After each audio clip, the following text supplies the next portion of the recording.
Okay, y'all, I got some oversized wheels on this dirt bike of mine, going from a 14 to a 16 right there, and in the front I'm going from like a 17 to a 19.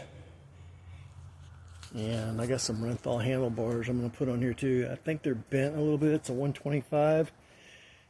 I recovered the seat recently also, but these are like 2 or 3 inches longer, a couple inches longer, and they're pretty much the best you can get at Renthal. Here's before, and I'll show after. I mean, it already had like a little bit larger wheels on it to begin with, but these will make it better. I'll show you the after.